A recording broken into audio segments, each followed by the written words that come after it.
on that gas pedal after scoring about 40 points in each of the last 3 games. How can they do it? Well, keeping the foot on the gas, indeed they have, and the real big key to that is they've been spreading the ball a lot more than what they started the season with. You know, the start of the season, we saw a lot of Jonathan Crowley, a lot of Peyton Emberton, but lately in the past 3 or 4 weeks, we've seen an increased workload from guys like Malik Perkins, Slate Valentine, and even some additional carries for guys like Nyrus Moore-Smith, and they've all been super productive for the Warriors, especially in the last game's performance against Greenwood, where the Warriors rushed for 425 yards and 274 in the first half. So really starting off strong on the offensive end is going to be huge for the Warriors.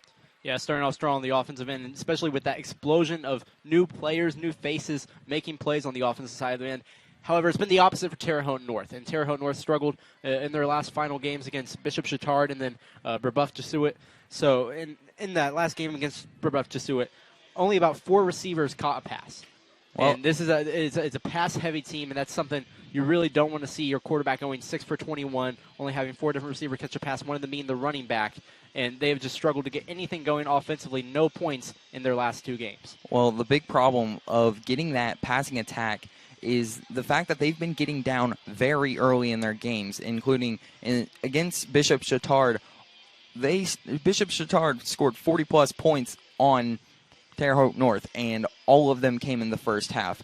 For the Patriots, they need to get better on that end of things. And against a team of the offensive workload like the Warriors, it's going to be tough for them. But if they can get it, you know, they have some key guys on that defensive front that could really cause some trouble.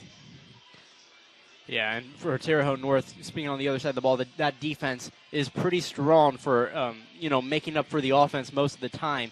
The edge rushers especially, and let's talk about Josiah Richardson, an astounding 18 tackles for loss on the season, 3 of those sacks. What can the Warriors do to kind of stop that? Well, you've got a all-senior starting 5 on the offensive line standpoint, so really protecting Kevin Denham from getting that pressure is going to be huge. You know, the Warriors like to run a lot of sweeps on the outside, but their big guy is Peyton Emberton. So really to block up the middle is going to be huge for the Warriors tonight. And not just for tonight, but a tone setter for however the rest of postseason goes. So really making sure you contain those key guys on the defensive end is going to be big for them.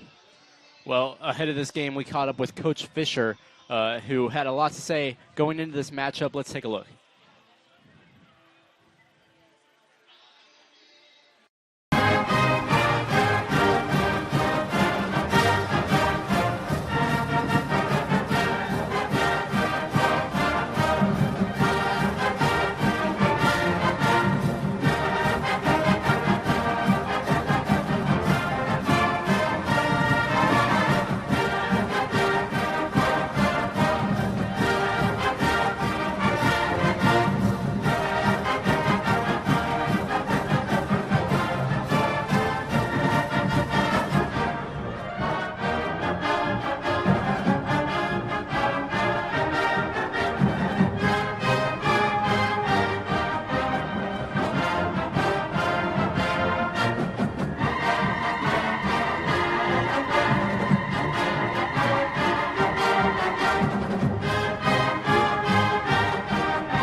We apologize. We had some technical difficulties with playing that video.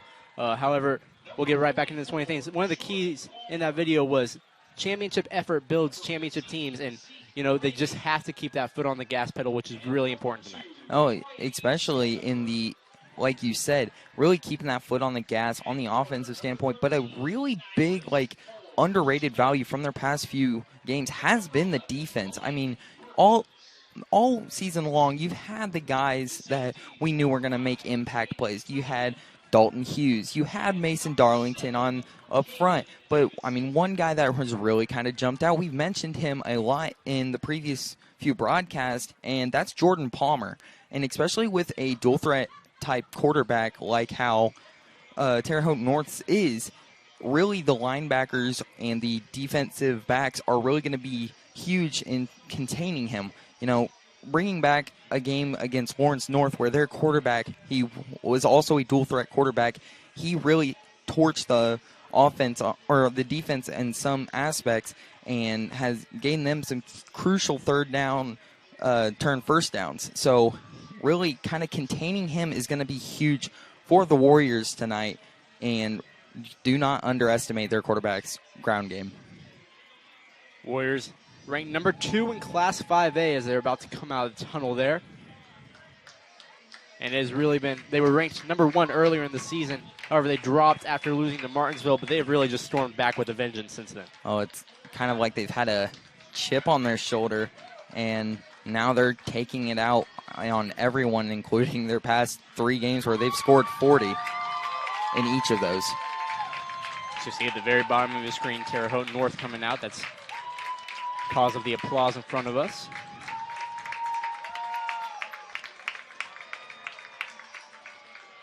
North, one of the smaller squads in 5A. And here come the Warriors. Mid-state champions after an 8-1 season. And they are ready to make a deep playoff run here in 2022. It's been one of Coach Fisher's best years as a head coach, and now he's just looking to add on to that, especially in a season with a mostly senior class. This is a huge opportunity for them to show everyone what they can do. And now with the postseason starting tonight for them, it's going to be exciting. Well, with that, we're going to take a break. Football, when you return on the Whiteland B Sports Network.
Football after dark here at James Slater Field as the Whiteland Warriors 8-1 play host to the 2-7 Terre Haute North Patriots. And once again, Whiteland posed with the task of trying not to overlook an opponent here as they face what seems to be an inferior opponent, but you can never know. Well, yeah, one of the big, like you mentioned, is you can never underestimate your opponent. And one such instance so far this year is where the Warriors faced off against Perry Meridian. And Perry Meridian really gave the Warriors a run for their money for, I would say, the first 3 quarters of that game, whereas at the end they were able to finally break away. But they've really kind of stepped it up here in the last few weeks. I mean, you came into a game last time 2 weeks ago against Greenwood where, I mean, Greenwood came in with a not great record, and they really, after the first drive where Greenwood scored a 50-yard touchdown pass, they really kind of stepped it up, and they've really started to fix that problem. And now it's really going to be a matter of postseason play. How does the team react? And that's going to be a big key tonight. Terre Haute North placed 5th in Conference Indiana, and Warriors won the Mid-State Conference. Terre Haute North's only win in Conference Indiana, in fact, was over Southport, who finished the season 0-9.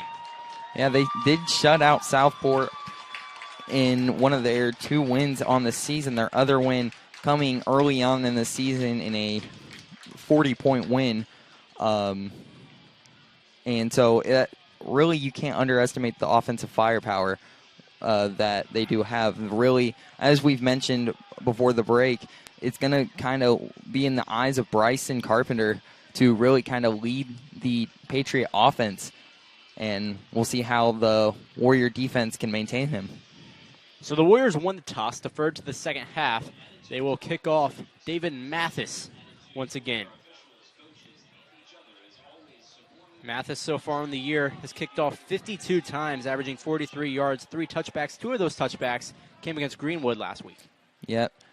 Yeah, Mathis's kickoffs have been very impressive, and especially in the recent weeks, he has really kind of put a boot on it. And really, special teams is another aspect that has been improved over the course of the season. Of course, early on, they did struggle. However, in recent weeks, they have maintained ground very well. Yeah, and the great thing that these coaches love about David Mathis is he can put that football anywhere on the field.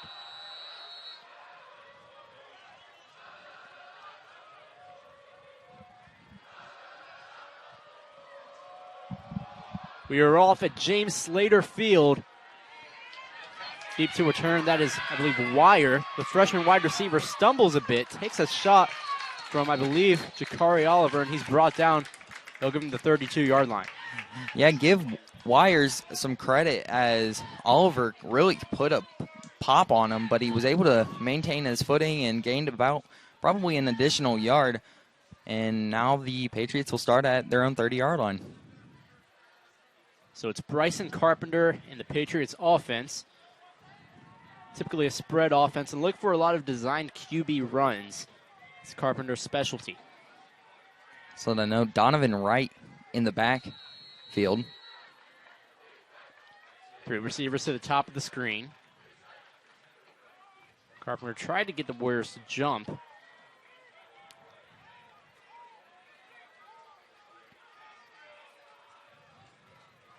Handoff. That's Donovan Wright up the gut. And he'll get about 9 yards. So an explosive first play for the Patriots. And definitely something to fix for the Warriors defense.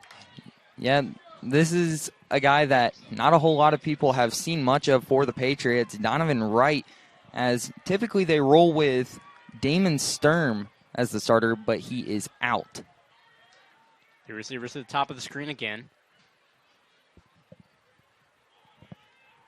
And Wright, no carries last week, no touches in fact, but on the season has 35 carries for almost 200 yards. Quick screen. That's Waite, who was brought down short of the sticks. That was a good coverage for the Warriors. And as you said, 3rd and short. Watch Carpenter for the keeper. 3rd and 1 for the Patriots. Just over a minute elapsed here in this first quarter. 3 receivers to the bottom of the screen now.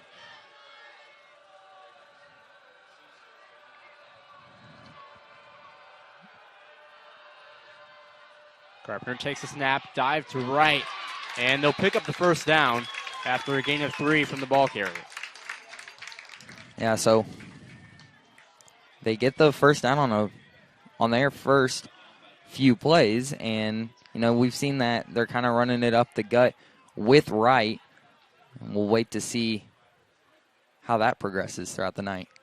And they mentioned start fast, but the Warriors defense has done anything but kind of in these past couple games. We'll see if they can bend but not break right here.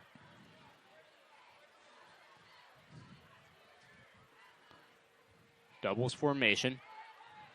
They bring Jaden Waite in motion. It's a little pop pass to him. Cuts it up the middle, and he's brought down. Looked like Jordan Palmer on the effort. Yeah, Waite has been getting several more carries here recently. Typically, as we just saw on the motion, something the Warriors should be all too familiar with.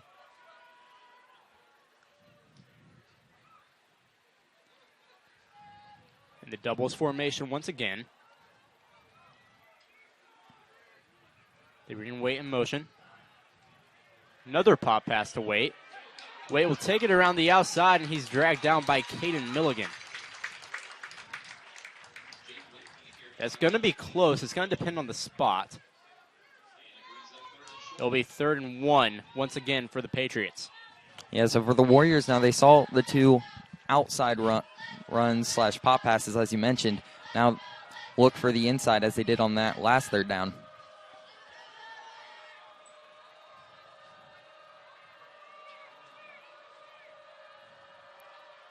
Wright gets the call again. 3rd carry of the ball game, and this one's an explosive one. First down once again for the Patriots. And so these short yardage gains have paid off as now Wright breaks free for 1. So now as they cross into Whiteland territory, see how the Warriors respond.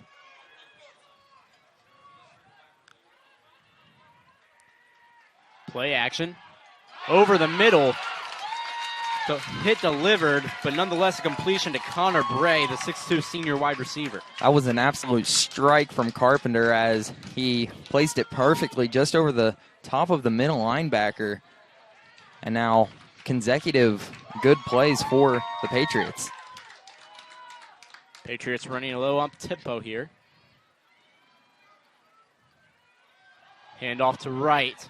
Once again, this time it's almost nowhere. Lucky to get a gain of a yard. And they might give him 2 there. So Jakari Oliver, who brought him down, already heard his names a couple times tonight as he's been getting increased reps on the defensive end.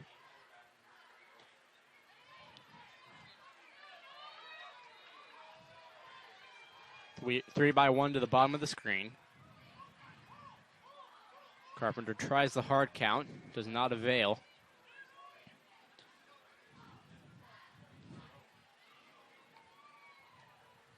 And off to Wright.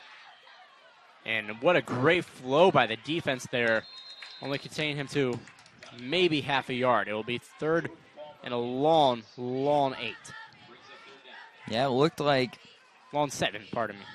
Yeah, it looked like Jordan Palmer and Brady Stanifer were the first 2 to really wrap him up. And so, as you mentioned, 2 really good stops for the Warrior defense. Now the big thing here early on is the 3rd downs. Can they stop him here? Passing down for the Patriots. On the wheel route, they hit Waite down inside the 5. He beat Stanifer that time, and not many receivers can say they've done that. Oh, no. And Waite already has made his presence known as he's gotten, 4 touches already here on this drive alone. So Patriots momentum in their favor. 3 receivers to the top of the screen. Roll out from Carpenter. Carpenter looking, tosses it in the dirt there. Couldn't find an open receiver. Tight coverage from the Warriors in the red zone. Yeah, it definitely looked like a sort of option play as he had a receiver rolling to the right with him, but it was good coverage on both the defensive back and the linebacker to maintain both Carpenter and the receiver. Handoff. No, he keeps it. Carpenter is stopped about 2 yards behind the line of scrimmage. Great read by the backers there as Carpenter tried to pull it for himself. And that was once again Jakari Oliver. And so now, once again, putting the Patriots in a third down position. This is their longest third down yet. 3rd and goal from the 9-yard line.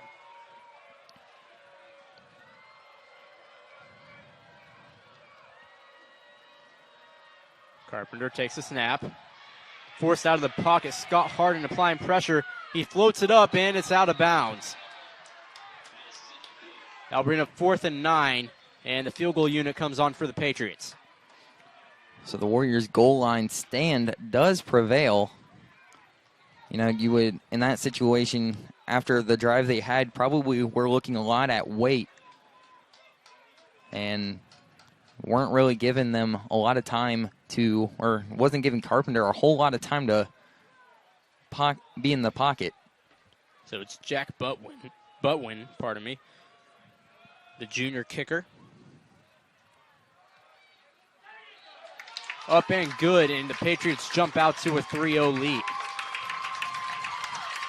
Taking off about half of the first quarter, too. Well, that was an impressive drive from the Patriots. As we mentioned, was something the Warriors saw in the first drive from Greenwood. And so first drive struggles for the defense have been not to the expectations that I'm sure the Warriors want them to be, but the big thing for the Warriors so far this year has been how they've responded. And if we look at the numbers, boy, have they responded. So get this, that was just Butwin's 3rd field goal made of the season off 4 attempted. So now has 37 points on the year. And he'll look to kick this off right here. You know, and as we've mentioned, the Patriots have struggled really scoring points on the season, but that's got to be an encouraging start for them on that first drive.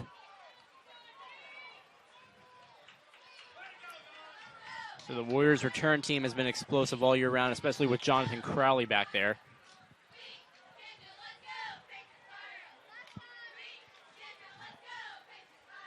Crowley on the season, 9 kick returns, total 274 yards. He's definitely dangerous, but it's that good kind of dangerous when you're a Warrior fan.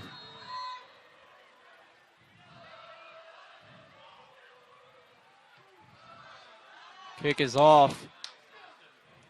And it's fielded by Crowley around the 10-yard line, very close out of bounds. Crowley taking it right up the middle, almost shedding a tackler. And Jonathan Crowley powering down the field to the 38-yard line. And as we just said, he is dangerous with the ball in the hand. You know, as you kind of said it in your tone at least, it was kind of weird to see him return it, possibly trying to get it out of bounds to get that penalty, but no, he said he'll take it himself, and he got a really big chunk play, and that sets the Warriors up in a great field position. Yeah, and I think that decision alone kind of caught the Patriots kickoff team off guard, as not many would have expected him to return that. So now Perkins in motion for the Warriors offense. First play from scrimmage today. And Emberton right up the middle. Emberton, a gain of 24 on the carry. Peyton Emberton getting off to a hot start. Yeah, and Emberton, really for him, it's been the big highlight runs of the year. I mean, he ran for over 1,000 yards on the season, and that's with the split carries of the rest of the team. So he has been dangerous. So it's safe to say Terre Haute's Terre Haute North's strategy going into this game was keep Whiteland's offense off the field, and that was right there. And now Slate Slate Valentine, the spellback, breaking free and scoring a 36-yard touchdown, for Slate Valentine. That is a 2-play drive after a 40-yard or nearly 40-yard kickoff return. That is how you respond to an early lead from the opposing team. So what a drive. Slate Valentine, who hadn't gotten many carries at all at the beginning of the season, starts out strong here in the postseason. And that was just his 3rd touchdown of the year on his 51st carry. Mathis to attempt the extra point. And no signs of trouble. So the Warriors quickly bounce back. 7-3 with 5:28 left to go in the first quarter. Yeah, that is one of the most impressive opening drives for the Warriors this year. And to really give you a perspective, that drive was 30 seconds long for the Warriors. So now back comes the Whiteland defense and subsequently the Patriot offense. So now we'll see how they respond. Yeah, and typically it's the Warriors on offense milking the clock. I think the tides have kind of turned, the rules have kind of reversed here in this game as Terre Haute North is wanting to chew as much clock as possible to keep that offense off the field. Well, yes, as you said, milking the clock has been really kind of a big game for the Warriors and a big reason why they get out to such big leads by draining the defenses. But, you know, as we also mentioned, one of the big keys to this game was opening up that middle for the rushing attack. And 2 plays, and we saw a 20-yard rush from Emberton and then a 30-yard rush from Valentine. Yeah, and you see Valentine, he just has that instinct. He can read anything kind of perfectly. And he might have been untouched there. Just a simple little power concept, and he took it all the way to the house. Now Mathis to kick off for the Warriors.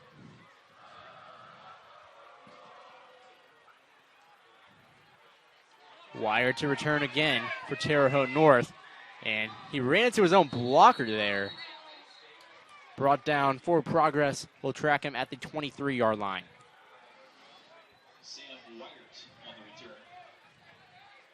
Yeah, so now as the Whiteland defense comes back out, I mean, what is really the big takeaway from that first drive that we saw from the Patriots offense? Well, the takeaway is that they want to get the ball in Waite's hands.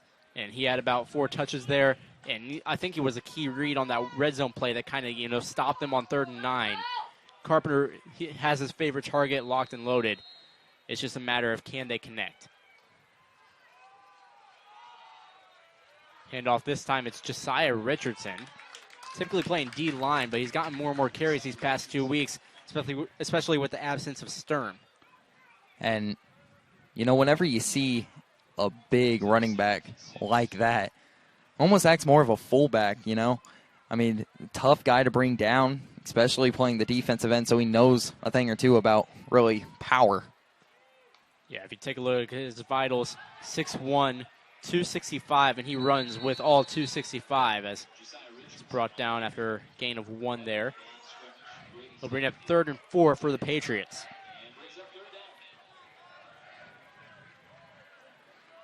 So, yeah, making sure that they contain Jaden Waite.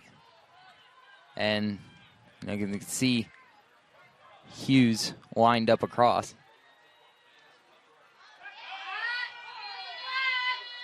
And it looks like the Warriors jumped off sides there. That was Peyton Dotson, guilty party.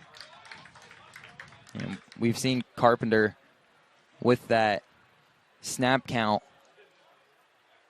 And they finally get one to draw off sides on the Warriors. Yeah, and it's a crucial one as that gives the Patriots a first down.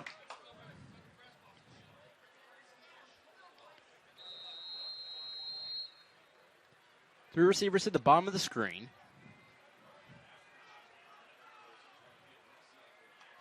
Carpenter takes a snap, 3-step drop, flushed out of the pocket. Scrambling, driver giving chase, and Carpenter's lucky to get back to the line of scrimmage. However, this one's going to come back. It looks like there was a holding call. Yeah, it looked like I believe it was as Driver was trying to apply pressure, he was getting clipped and really can't do that. Yeah, and you saw it earlier with Scott Harden in the red zone giving Carpenter that pressure, flushing him out of the pocket, and it looks like the whole entire D-line followed suit right there. Well, one of the most impressive things about this Whiteland D-line is just how quick they are. And, you got a guy playing on the line like Peyton Dotson who, he's big and he's quick and is really a threat. And then you got other guys like Blake Driver who he's also really good at applying pressure. 3-by-1. 3 receivers to the top of the screen. Richardson still in the backfield. It's a 3-step drop from Carpenter on 1st and 20. Fires a deep downfield intended for Waite, and he holds it in. He'll be down at the Warriors' 41. So Jaden Waite having his way here in the first quarter. And it looks like the Warriors might have been in a cover 2, a too-high look there. And he just split Davidson and Milligan. Yeah, he got behind Davidson pretty early on, and Davidson tried to make up, but not in time as Waite high-pointed it on him. Hurry up tempo. Intended for Waite once again on that wheel route. They went to it earlier. But it's a slight overthrow from Carpenter. And it's out of the catch radius of the 6'3" Waite. Yeah, so Terre Haute North now really trying to make their way here in the aerial attack, as that's what's been working the best for them so far. Dive to Richardson, and he is just rumbling down. It's a gain of about 5. Yeah, there was contact made early, but as we said, that's usually a D lineman that is running at you. So hard to bring down.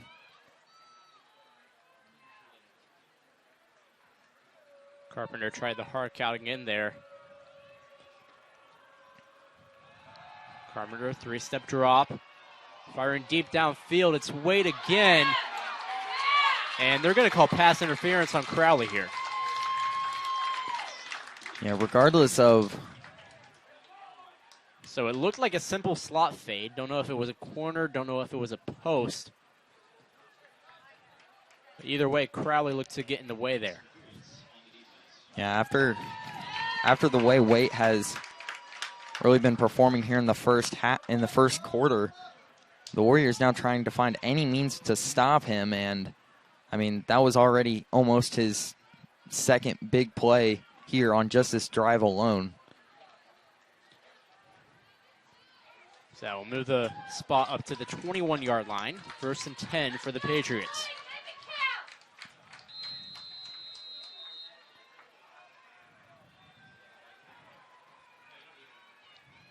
Doubles formation. They bring Waite in motion. Play action, screen across the middle. And that's the second time they've connected with Connor Bray today. I'll bring up another Patriots first down. This one, 1st and goal from the 9-yard line. No, almost an uncharacteristic first 2 drives from the Whiteland secondary. Whiteland shifting into man coverage. It's Donovan Wright stumbling behind the line of scrimmage and finally brought down by Jordan Palmer.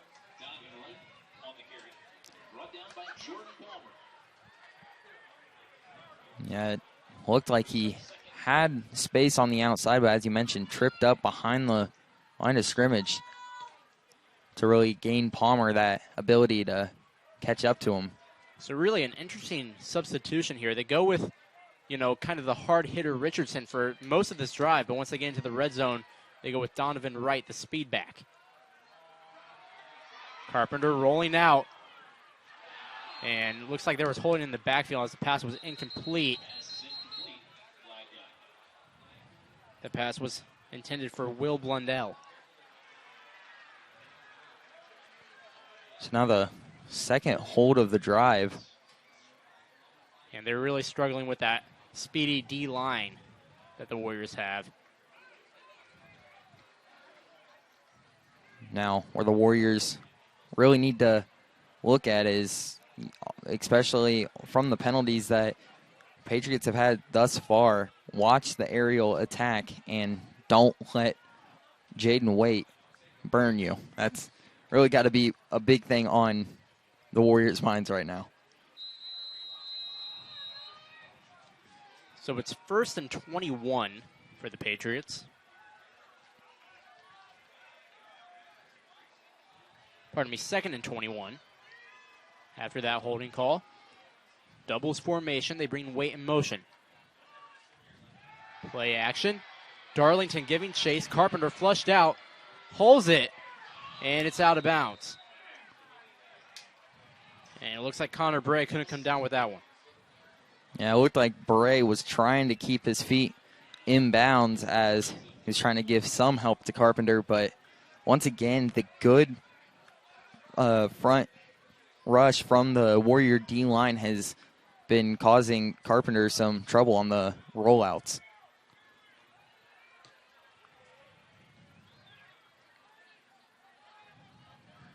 Three receivers to the bottom of the screen. Carpenter sets up a screen. That's to Donovan Wright, and he is chased down by Darlington, still going. Down to the 11-yard line. That will bring up 4th and goal.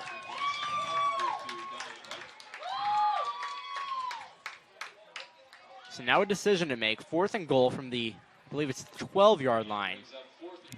It does look like they might go for it. Yeah, and you would have to if you want to keep up with the offensive display that the Warriors just put on. 3 receivers to the top of the screen. 4th and 12. Carpenter on the sprint out. Carpenter fires, and it's broken up. That was Caden Milligan on the deflection, and a huge stop for that Warriors defense. So the Warriors goal line defense has continued to impress, whereas the rest of them have really struggled thus far. But as I just said, they maintain it and they stop the 4th down attempt, and so now the Warrior offense will take back over. Mind you, what happened on the last offensive drive for the Warriors? 2 plays for over 50 yards.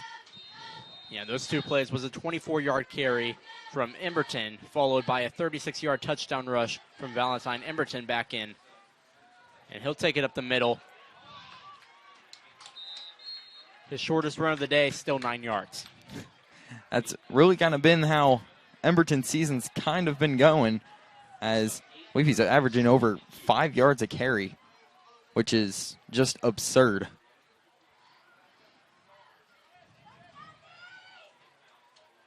Yeah, that Emberton number for yards per carry, 6.7 on the season. So interesting look here from the Warriors. 2 tailbacks in. They give it to Valentine. Valentine gashing his way through the defense for a Warriors 1st down. Yeah. So 2 carries for Emberton, 2 carries for Valentine, and both have gone for big chunk plays. Or all 4 of them, I should say. Warriors don't have much time, but they want to get playoff before the end of the quarter.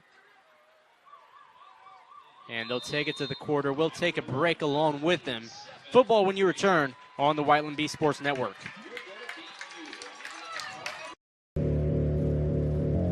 "13,000 feet has a way of testing a man's soul.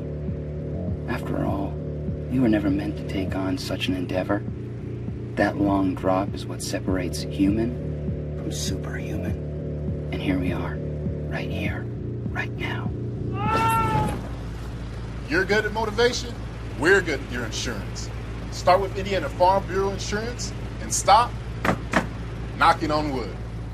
Hi, I'm Matt Wolford, president of the IHSAA Foundation, and we need your help. We need your help so the youth of our community can develop advanced leadership skills. We need your help giving high school administrators and coaches the instruction and insight they need to be better role models and teachers. To learn more or to make a tax-deductible contribution, go to IHSAAfoundation.org. You'll not only be contributing to the foundation of the IHSAA, you'll be contributing to the foundation of our community.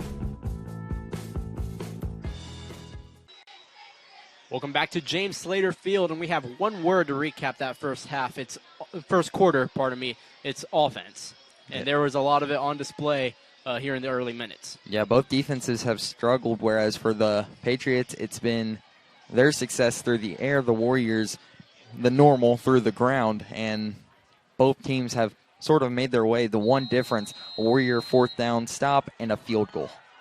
Yeah, and for the Warriors, it's always nice when you have more points than plays from scrimmage as they hand it off to Moore Smith. Moore Smith speeding around the edge. Moore Smith not going to be, well, he's going to be dragged down around the 35-yard line. If he shed that tackler, I think this place would have erupted. Yeah, Nyrus Moore Smith, he's really been sort of that human highlight reel this season. He has had some unreal runs, and that one almost another. Nevertheless, it was a great run from Moore Smith, and now the Warriors up to the opposing 34-yard line. Yeah, so I believe that will go in the books as a gain of 36 on that sweep right there.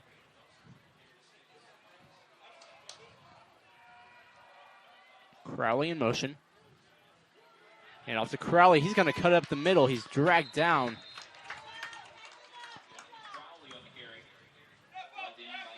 To give you a really big perspective, that has been the Warriors' shortest yardage gain thus far, and that still went for a gain of 6. Yeah, and they have that's their, I believe, 6th carry of the ball game. 3 of those carries have been for 20-plus yards. Yeah.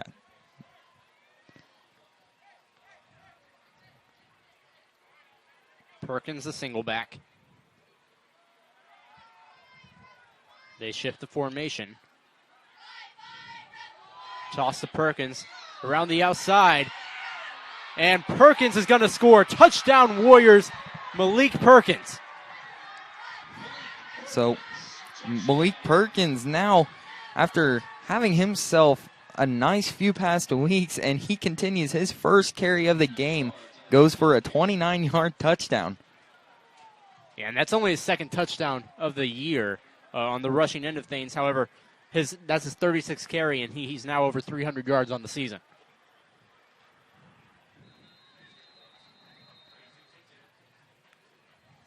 Mathis on to attempt the extra point. 14-3 is the Warriors' lead here, and now it's up to the defense to kind of come up with a stop. Yeah, the defense for the Warriors has got to find a way to stop Jaden Waite, who had, if he didn't have over 100 yards, he was very close to it, including a big 40-yard catch on that last drive, and he drew a pass interference call. So the Warriors need to find a way to stop him, as the Patriots have seemingly gone into the red zone at will. And you just see the speed around the edge that it just goes unmatched. You saw it with the play with Moore Smith, and you see it again with Perkins. They cannot match their speed on the defensive side of the ball. And it's so hard to maintain the Warriors on the defensive front end because, you have different guys. You have 7 or 8 guys who routinely get carries in the span of a single game for the Warriors. And so it's hard to match up against any specific guy when you don't know who's going to get the ball on the next play.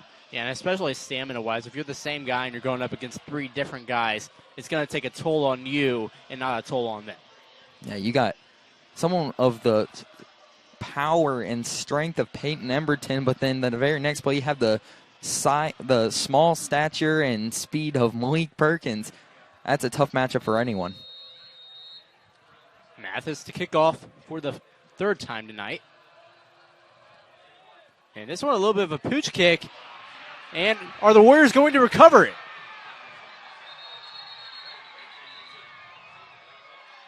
And the Warriors have the football, recovered by Sam Allen. Yeah, how many We have seen that a ton from David Mathis thus far this year, and almost every time it catches the opposing team off guard. You know, when you're up 2 scores already, and the opposing defense and kickoff return team doesn't really expect that, and now the Warriors have a chance to add on. Yeah, it was just a little pooch kick, and it was Logan Wenzel who kind of misjudged it on the front line, and it was costly as the Warriors can now go up by 3 scores.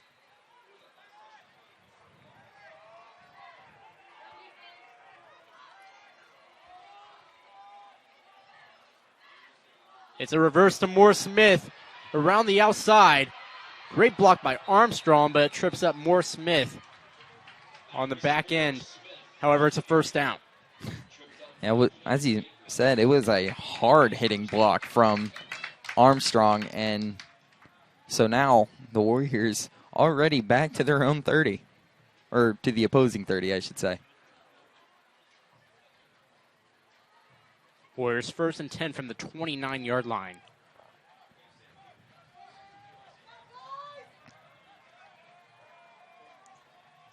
They motion into the I form. Perkins in motion. Dive to Emberton, and Emberton, he's going to go untouched. High stepping into the end zone. And there's a flag on the play late. I believe that might go on Gunnar Hicks.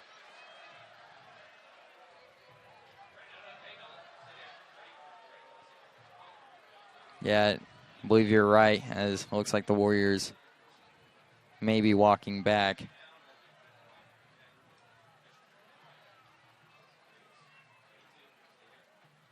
They're anxious to see what the call is.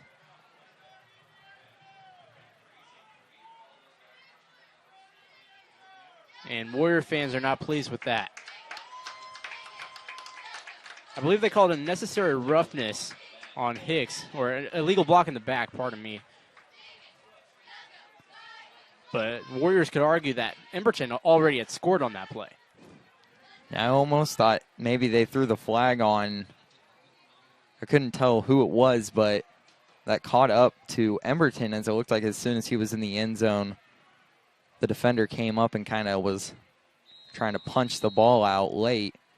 Nonetheless, it is still a first down for the Warriors, 1st and goal. Yeah, it was a spot foul. So it'll be 1st and 10 from the 11-yard line.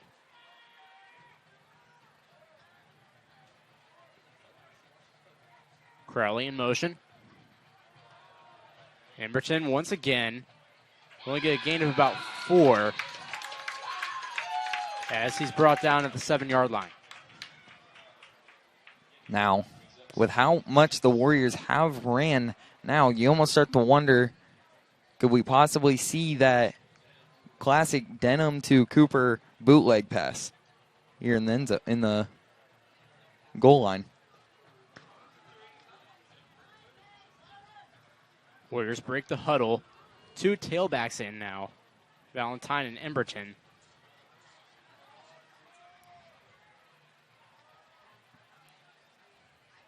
It's a toss to Valentine. And Valentine will hit pay dirt for the 2nd time this evening. Touchdown Warriors, Slate Valentine. Only the 4th time this year. 4th time this year, but 2nd in the game, but so a big time for it. Hold on, I believe there was a flag down. And they're going to waive it. So the play does stand as a Slate Valentine 7-yard touchdown run after they waive that flag. So even despite the penalty on Hicks, this drive, again, a quick one, as the defense seems to have nothing to stop the Warrior offense. And Mathis now 3 for 3 on the night after that, making a 21-3 lead with 9:02 left in the 2nd quarter. So, I mean, 2 scores from Slate Valentine, a really good offensive performance already from Emberton. Then you also have Morris Smith, who had a great run, and the Warrior offense, once again, it's spreading itself out, and everyone is contributing equally. So an interesting call on that onside kick earlier. I doubt they'll go to it again, but it kind of shifts the momentum more toward your team, and that could then have an impact on the Patriots' offense. Well, especially, I mean, they don't really expect it, and now they probably are playing it a little bit safer now. They now have 5 up front on the receiving end. I believe they had 5 up the first time. So no changes made to their kicking game. Probably a bit more observant, though. Yeah.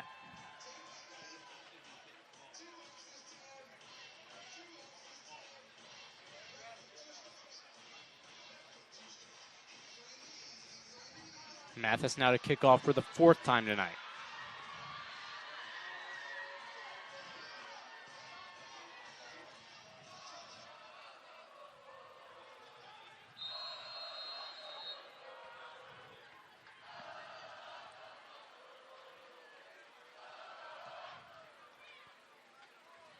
Kick from Mathis fielded by Wire at the 5. Wire tried to make a couple moves there, but he's brought down around the 20-yard line.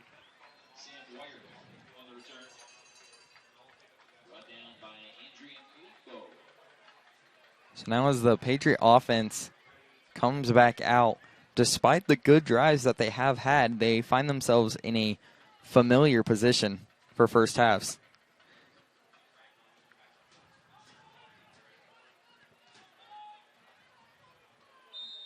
Doubles formation from the Patriots. They motion wait. And it's going to be a handoff to Wright. And he was explosive out of the backfield, gaining a gain of about 3 or 4.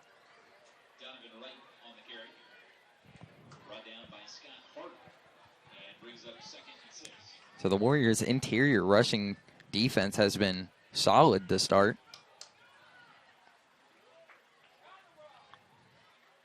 The receivers to the bottom of the screen.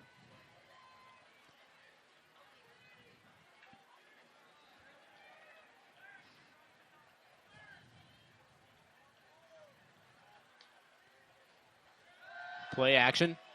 Fire it across the middle. Looked to be deflected, however, by Zeke Ramey. And once again, it was intended for Jaden Waite.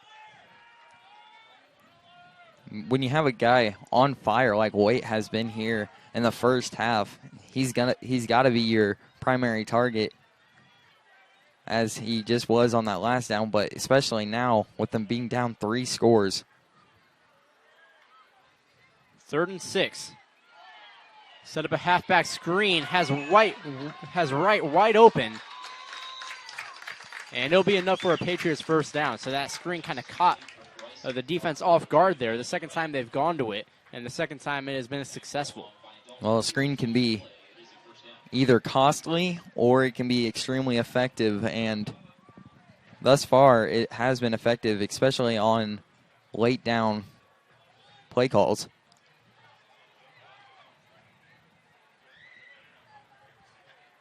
Terre Haute North slowing things down. Again in the doubles formation. 3-step drop. And they fire it deep. Cannot connect, intended for Waite once again. Yeah, and well, it probably will not be the last time that we see Carpenter try to take a shot like that.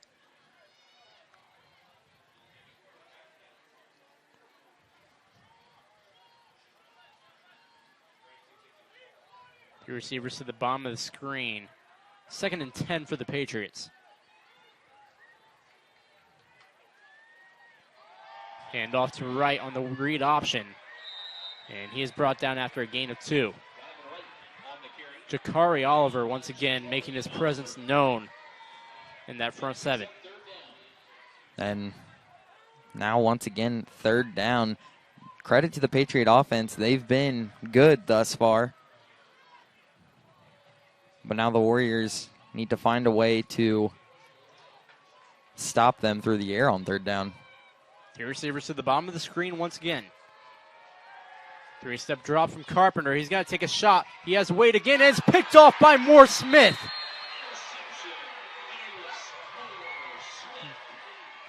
Nyrus Moore Smith read that like a book. And after the type of game the Carpenter-Wait connections has been, the Warriors finally decide to put Moore Smith, who's been huge in the defensive, in the secondary. And so now he gets another interception added to his season total. Yeah, and that's 4 interceptions on the year. One of them he took back for a touchdown against Lawrence North, and that really kind of started off his season, making him a known presence in that defensive secondary. And now the Warriors have the ball back with just under 7 minutes left to go.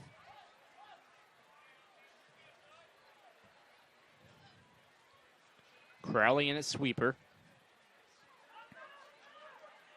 Whiteland motions into tackle over. And it looks like they're going to draw someone off sides. That was number 67, Mason DeSosa, who's drawn off sides there.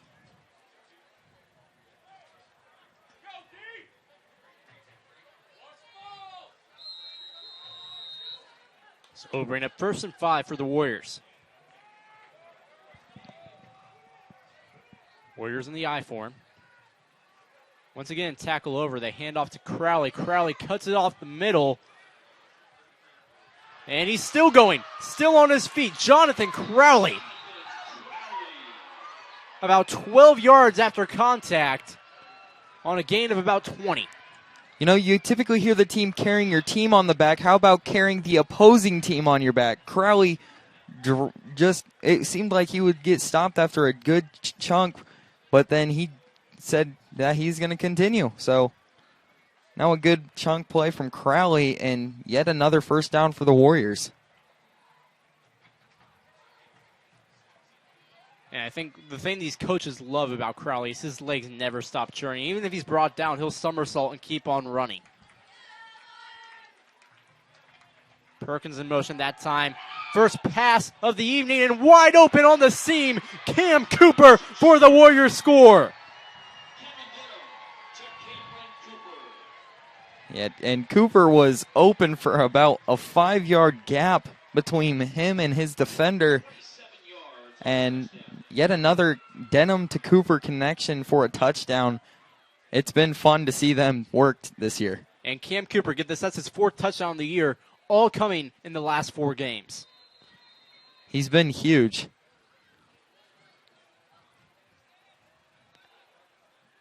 Mathis on to attempt the 4th extra point of the evening. And it's good once again from David Mathis. So the Warriors finally opening up the passing attack. And on the first pass attempt, it's 1 for 1, 27 yards and a touchdown for Kevin Denham. Yeah, Denham here in the past few weeks has really been accurate. And, you know, his 2 big guys are Gunnar Hicks and Cam Cooper. The connection between the 3 of them has been big.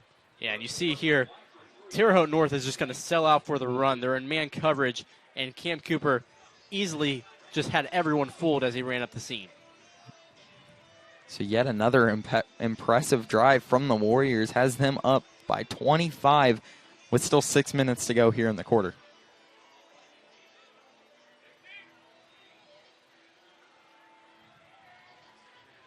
So the Warriors up 28-3 now. And David Mathis again waiting on a game ball here to use for the kickoff.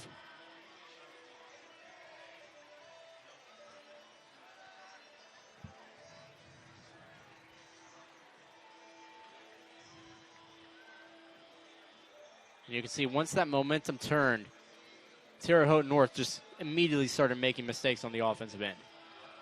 Yep. And you cut off a guy like Waite from Carpenter, and that's just a whole world of trouble.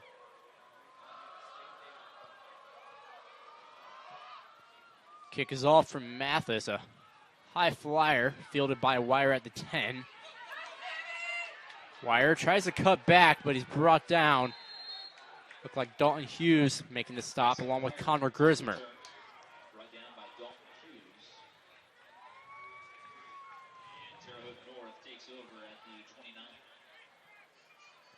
So the ball is spotted at the 29-yard line. 1st and 10 for the Terre Haute North Patriots.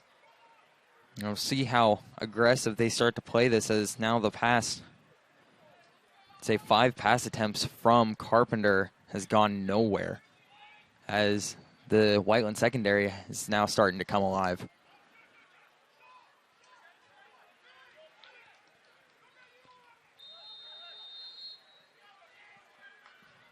Two-by-one formation. Pop pass to Waite. Waite breaking free a little bit. Gets the first down before being brought down by Dalton Hughes. Yeah, Waite really turns the corners with a good amount of speed. And he always seems to get that yards after catch. And this is the first time tonight that Terre Haute North has incorporated a tight end in the game, as Wright is brought down along the line of scrimmage.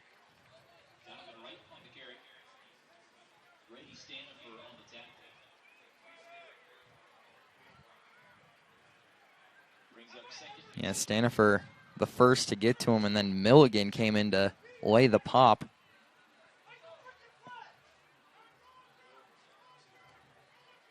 So the tight end in the game, actually not listed as a tight end, it's Colton Jackson, senior offensive lineman. So they're playing 6 offensive linemen. One of them eligible. Play action from Carpenter. Takes a shot, and it's broken up by Malik Perkins, and I think it was over the head of Connor Bray nonetheless. Yeah, it sounded like some North fans wanted a flag on that, but it was a good timing hit from Perkins, as the ball was near the vicinity when he laid the pop.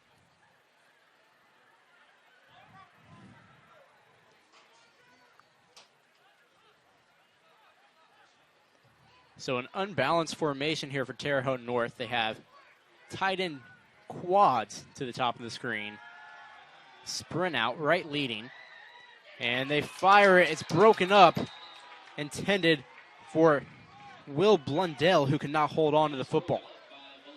And now it looks like the Patriots will punt for the first time tonight. Yeah, and despite the 28-3 deficit, this is their first punt.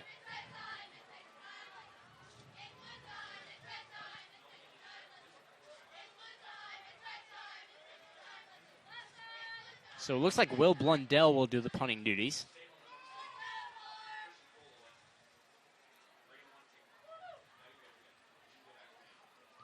And barely gets it off, almost blocked by Perkins.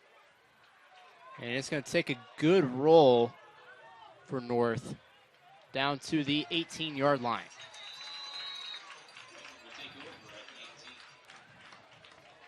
Blundell didn't punt in their loss to Brebeuf. It was Jack Butwin doing the duties instead. However, maybe a time to change, as Butwin's average for punts in that game against Brebeuf, 19 yards. Not something you want to see if you're a special teams coordinator. No, but on that punt, from help from the rolls, but also just in terms of airtime, it really was a pretty good punt, and now puts the Warriors inside their own 20 with just under 5 minutes left in this half.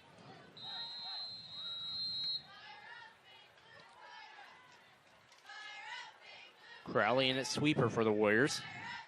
It's a toss to Emberton. Emberton firing through that offensive line. Gets a gain of 8 or 9. It'll be 9. It'll be 2nd and 1 for the Warriors.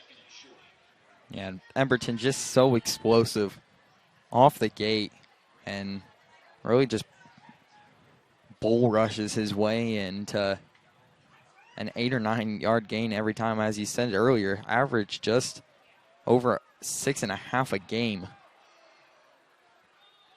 Moore Smith now in a sweeper. Play action from Denham. Denham under pressure, and it's Josiah Richardson with the sack. Yeah, Richardson, one that we mentioned early in the pregame, as he's been good getting pressure to the quarterback and tackling behind the line of scrimmage. Gets one on Denham there, which is not something a whole lot of defenders can say. Yeah, and that's Richardson's 4th sack of the season. And possibly his 19th tackle for loss. So now, as if the first down play didn't matter, 3rd and 10.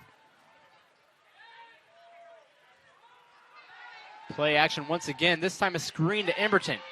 And he's chased down by guess who? Just shy of Richardson. So a high effort play from the D lineman results in 4th and short for the Warriors.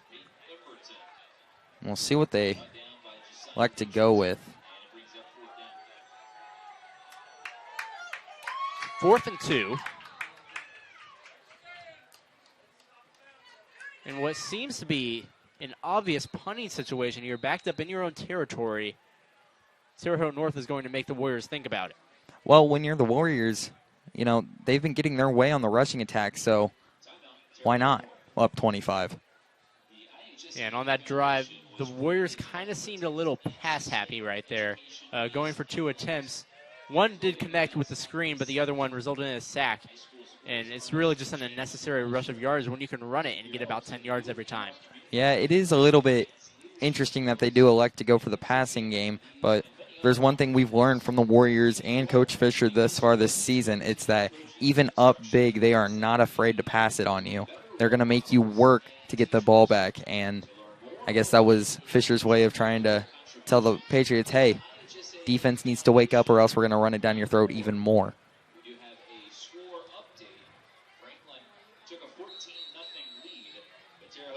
It's a reminder that the winner of this game will face either Franklin or Terre Haute South in the sectional championship. If South wins, they will come here. If Franklin wins, we will go to Franklin, assuming we win this game. Franklin right now trailing South 21-14. After being up 14-0. Crowley in motion. And it looks like they tried to get them to jump, and now they'll call timeout. So now we'll see what the Warriors decide to do now. Whether they do send out Dalton Hughes for the punting duties or... Yeah, and that's exactly what they're going to do. They're going to send out Dalton Hughes to punt for the first time, to legitimately punt for the first time since the Mooresville game. Yeah. Now, he did have one look like a punt against Plainfield, but he ended up faking it, taking it for 25 yards and a first down. So actually getting some action from his leg for the first time in about 4 weeks. And mind you, just watching him in pregame, it looks like it's long. He's rested it, surely.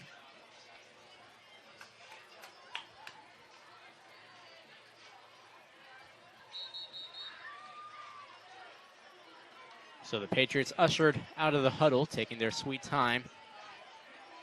It'll be Wyatt to return for Terre Haute North. Yeah, Wyatt has been pretty good on the returns that he's had from kickoffs. See what he has on the punting side.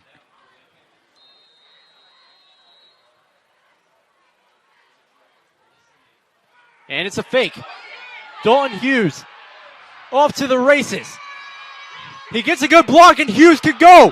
Hughes could go all the way. Dalton Hughes is going to score off a fake punt. It does look like there's a flag, but it may end up being a spot foul. But we will see.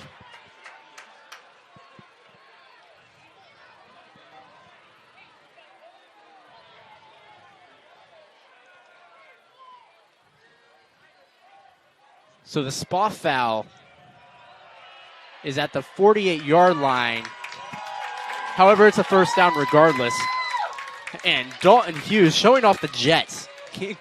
Name another punter that can do that. I can't. I really couldn't tell you, but, you know, He's really saving that leg, I guess, for a big explosive run like that.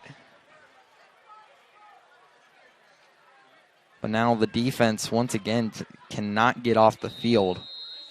So you wonder how that's going to impact. So it was the same fake punt they ran against Plainfield. And they left that left side wide open for him to just scamper down, and he turned on the Jets. So now the offense back out on the field.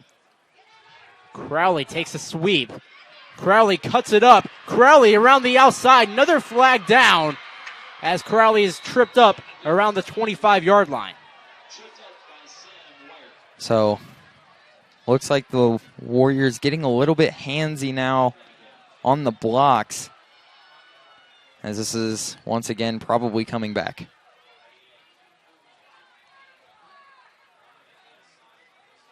And it could be a little bit of either the Warriors getting handsy and maybe a mix with the refs giving a little mercy to Terre Haute North as they are down 28-3, and the Warriors continue to pull out all the stops.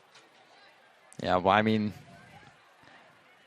it's almost a blessing and a curse, because for the Patriots, on one hand, the flags are now preventing these long-distance runs and these touchdowns, while on the other hand, it's gassing them even more. So it's 1st and 4 due to the spot foul for the Warriors. And they'll come out in the I formation. Perkins in motion. Backside toss to Emberton. Fighting for extra yards. And with the 6-yard gain, that might be the shortest play from scrimmage so far from the Warriors. And they've been pretty good. Or I guess pretty good. It's kind of an understatement when you're up 28-3. But now we'll see what the game plan is. 1.5 minutes left here in the half. Yeah, it looks like the Warriors are going to call timeout. So a lot to unpack there since the last timeout. You have Dalton Hughes with the fake punt, got called back. Then you have, I believe it was Crowley with that electric run, that got called back. And now the Warriors, with 1.5 minutes left to go here in this half, they have a chance to score and really just put the dagger in the throat of Terre Haute North. Well, yeah, I mean, they've really gassed the Patriot defense. And mind you, Warriors also get the ball back at the beginning of the second half. So, I mean, you're potentially setting up a, based off how this game's gone, back-to-back scoring drives depending on how this drive goes. And, I mean, potentially, if all goes well for the Warriors, you could see them potentially being up 42-3 before the Patriots get another shot. Of course, that's all speculation. I've seen crazier things happen. So replay of that punt again. Like I said, the same punt they ran against against Plainfield. And this time he took it all the way to the house. The first time he took it only 25 yards. Only a shame it was called back. Moore Smith in motion. They'll hand it off to Moore Smith. Moore Smith down the sideline. Moore Smith untouched. Touchdown Warriors. Nyrus Moore Smith, his second of the game.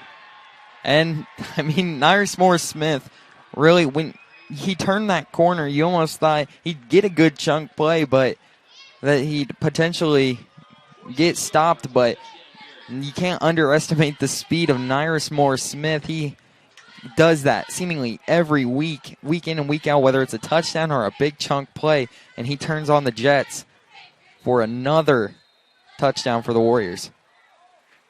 So that's his 5th touchdown of the season, and he's well over the 400-yard threshold on the season as well, as David Mathis now 5 for 5 from extra point tonight.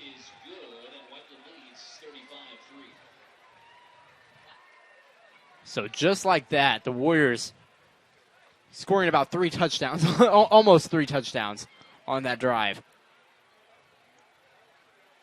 Yeah, and like I said, Nyrus Moore Smith, once he turns that corner, there really is no stopping him. He has an electrifying speed, and it showcases it there.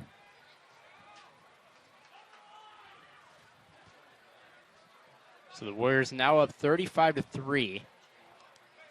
And like you said, they do get the ball to start off the second half. We could possibly have a running clock scenario by then. It's exactly what happened in the game against Greenwood. You know, it's almost eerily similar to how the game against Greenwood went, where the Woodmen went up early on their first drive of the game, but then the Warriors took it just, 5 or 6 straight touchdowns unscored or unanswered. Well, they have 5 here tonight that have gone unanswered, as David Mathis prepares to kick off once more for the Warriors. His last kickoff, a little bit of a rainbow, only landed at the 10. We'll see what he has in store here.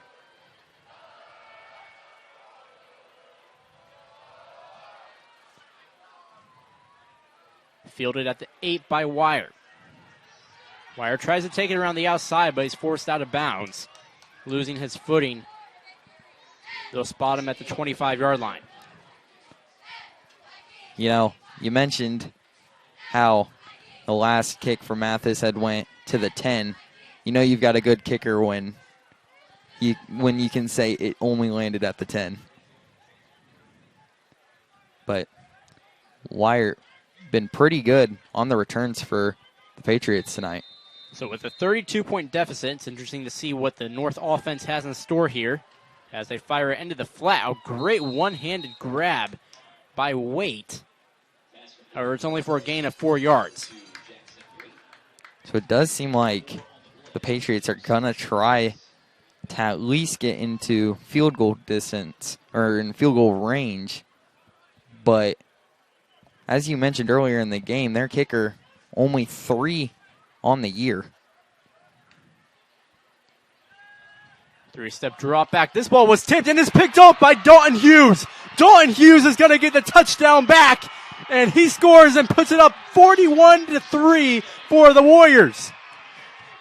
And a good return from Hughes, but give credit to the tip off the line. Carpenter released it, and it was tipped instantly, and it just floated right into the breadbasket of Hughes. And so, yet another thing going right for the Warriors. David Mathis gets a short break, and he'll kick again for the extra point attempt. Your score is 42-3. Warriors over Terre Haute North here in this first half. 42 unanswered points for the Warriors. 42 unanswered, 35 here in the second quarter. And there's still a minute left. Who knows? The Warriors just playing an impressive game. So it was Scott Harden who got credit with the pass deflection. And like you said, fell right into the breadbasket, returning it untouched. Dalton Hughes, kind of a poetic justice right there, as he had that punt called back, and now he gets a touchdown. That's got to be that'd be one fantastic stat line. A punt return touchdown and a pick six. Or a fake punt touchdown, I should say.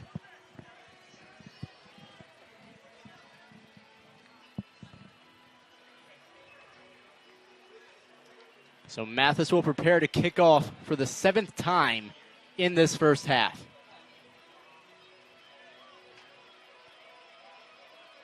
And you know, we wondered if after that Greenwood game, could they match what they did on paper? I think they might have surpassed what they did on paper. Yeah, the Warriors 40-plus points in their last 3 games. 40-plus here in the first half. Line drive kick. Wire had trouble fielding it. Takes it from the 5, and he is spun down by Grandinetti around the 25-yard line. Solid return from Sam Wire. Yeah, you could hear the pop from here that Grandinetti laid on him. And now as Carpenter and the Patriots trot back out. You almost have to wonder what the morale is like.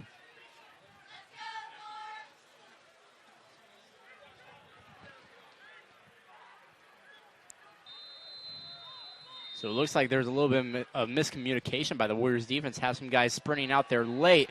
However, there is penetration immediately from Scott Harden. Now Carpenter is going to have to take off. Carpenter scrambling. Goes out of bounds after a gain of about 3. And he had to do a lot there to try to keep that play alive.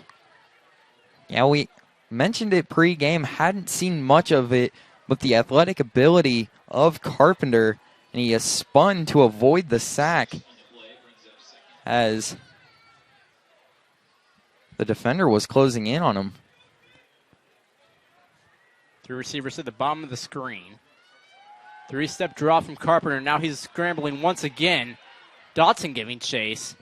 And Carpenter's going to have to throw that one out of bounds. And it looks like Wright may have gotten a little banged up on that play as he's limping. You mentioned the athleticism of Carpenter. He's probably the only commit on this field tonight. However, it's for baseball. He's committed to Indiana State, staying true to Terre Haute.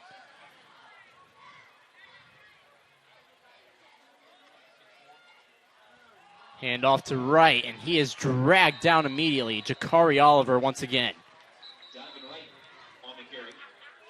Yeah, Wright.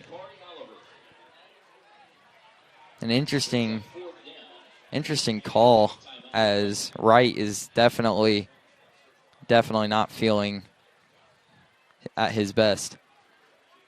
So that'll be in 4th and 3, or at least a long 2.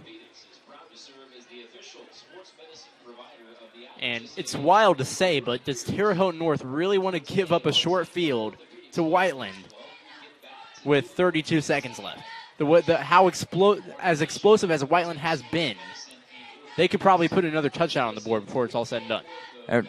Truthfully, that is true. And, you kind of think about that unwritten rule of not running up the score here, especially when it's this early on in the game. But Coach Fisher does not really abide by said rules, and he will do whatever he can to put up as many points on the board.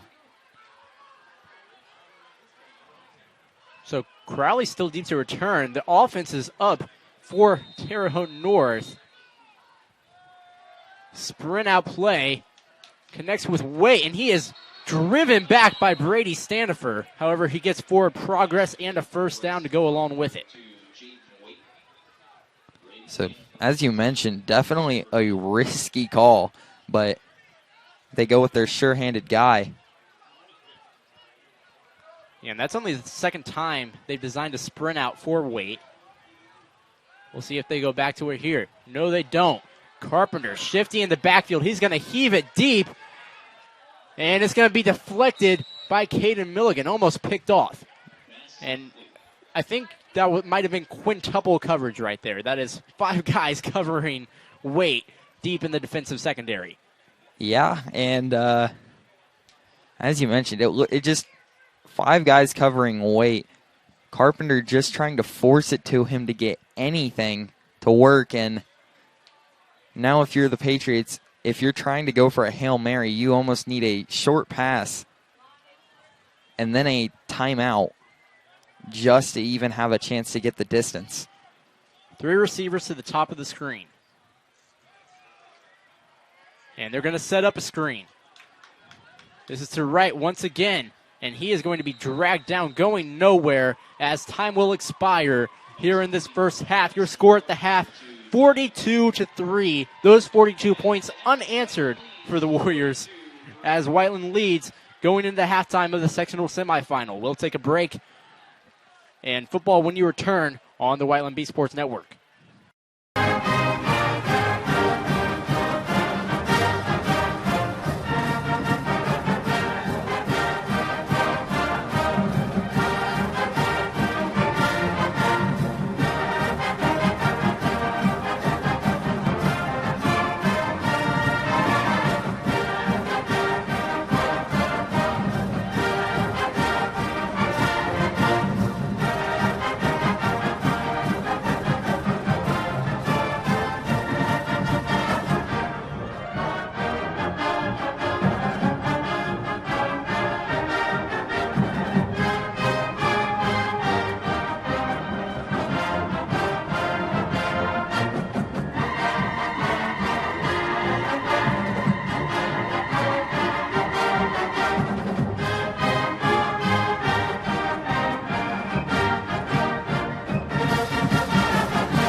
Well, if this one hasn't already, it could get out of hand. Let's just say that. 42-3, Warriors lead over Terre Haute North here at the end of the halftime period, start of the third quarter. And what are your takeaways from that first half? Well, the takeaways, for me, the biggest one for the Warriors has really kind of come off the offensive rushing attack. But if you tuned into our broadcast, we know that that is nothing different from what the Warriors have been like this season. Once again, thrashing the opposition defensive line this week, coming to Terre Haute North, and 42 points in the first half, 35 in the second quarter alone. And, you know, the big thing for the Warriors is that they needed to start strong. Defensively, they struggled. However, just like against the last game against Greenwood, they really picked it up, including on the final two of the final three drives for the Patriots. 2 interceptions, one of which was a pick-6 return from Dalton Hughes. And so they have really picked it up on both aspects of the game. And with that scoring explosion in the second quarter, it is now the 4th straight game where the Warriors have scored over 40 points. Traditionally, they're not an explosive offense, but this year it has been a completely different story. And with a 39-point lead at the half, it's going to be a running clock scenario for the rest of this ballgame. Yep, and you know, we mentioned the explosiveness from the offensive end, and ever since the Warriors have spread the ball often, it just has worked offensively, and that is no different tonight. You've got 2 touchdowns from Slate Valentine, 2 touchdowns from Nyrus Moore-Smith, a touchdown from Dalton Hughes off a pick-6, and I mean, you're just spreading the ball everywhere, but that's also not to mention Jonathan Crowley has ran it well. Malik Perkins has also ran it well and also had a touchdown. You also had Emberton, of course, the main guy in the backfield, has really powered it through the middle and has gashed it when it matters. And so there has been nothing that the Warrior offense has really been able to be stopped. And, you know, we mentioned before the broadcast, the winner of this game will face the winner of Terre Haute South Vigo and Franklin going on right now in Terre Haute. Franklin trails at halftime 34-21. So if that score holds, we'll be back here next week, and the Warriors will be hosting the sectional championship. Yeah, 34-21 at half. That is a high-scoring affair. Both defenses seem to probably be struggling in that game, which, if you're the Warriors, is something you want to hear for next week. So both teams preparing to come back out here at the start of the third quarter. And the Warriors will return the kickoff. So possibly a chance to even go up bigger on Terre Haute North. Yeah, and one thing to note is that the last game against Greenwood, most of the second half after the running clock began, we saw the secondary for the entirety of the rest of that game. And so another potential to see what the second stringers have to offer.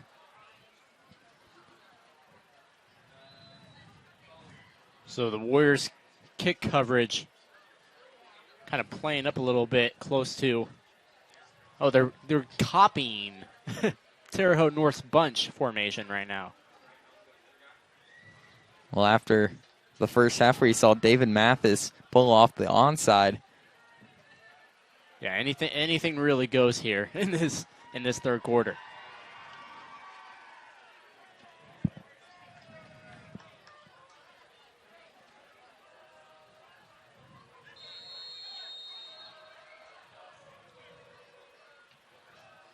Oh, and Caden Turner had trouble fielding the onside kick there. Went right off his ankle, however, looks like he hopped back on it. So another short field for the Warriors here, and with a running clock this time. Yeah, so it was a good job by Turner to hop on it, as it did kind of pop right off of him, but for now it does look like the starters remain for the Warriors.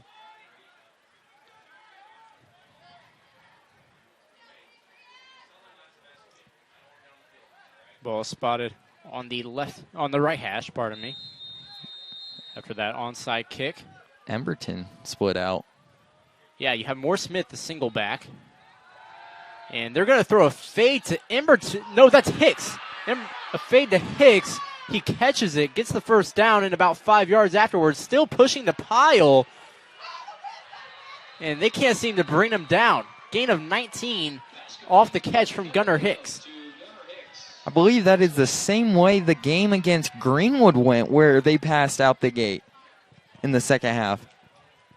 So the Warriors still imposing their will on this Patriots defense.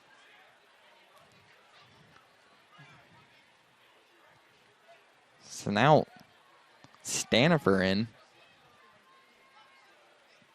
Yeah, Stanifer in at receiver, Crowley in at sweeper. And it's a short toss to Armstrong, who gets about 5 yards. However, this one might be coming back.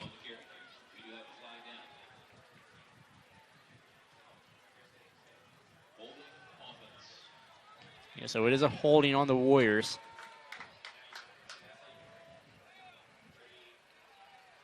So about 1st and 19 will be the down and distance after that spot foul.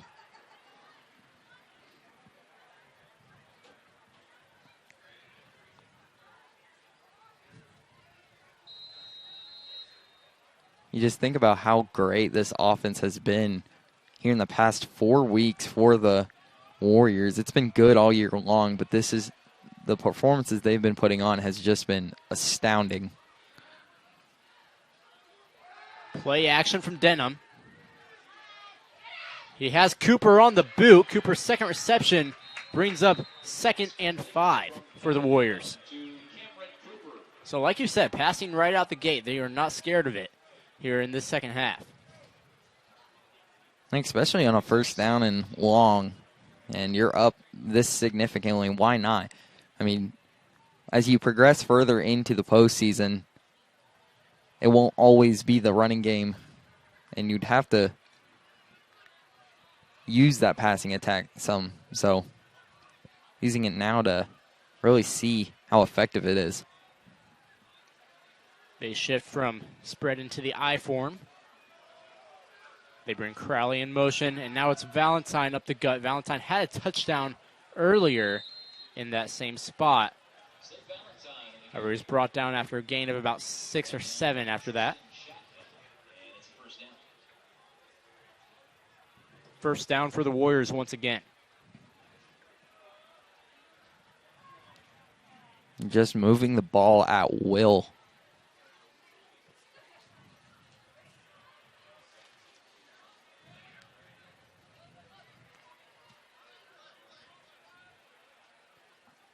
Denham under center. Brings Perkins in motion. It's a handoff to Perkins, and he has wide open space to run.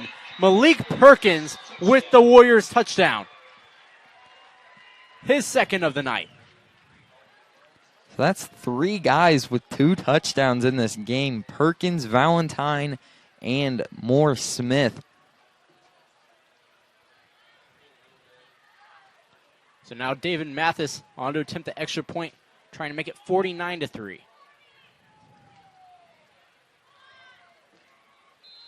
Just an offensive explosion is the only way we can describe what has happened here at James Slater Field. Snap is high. Holder Turner gets it down regardless, and it's a converted PAT for David Mathis once again, his 7th of the night.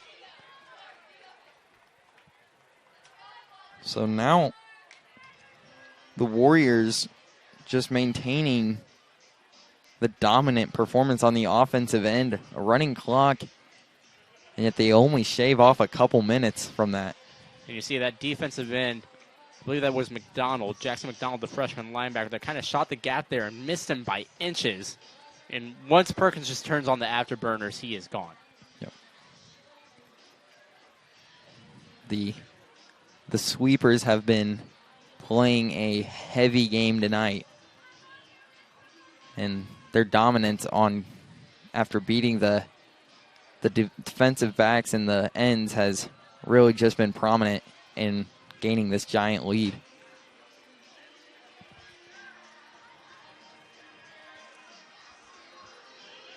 So Mathis will kick off as his busy night just continues.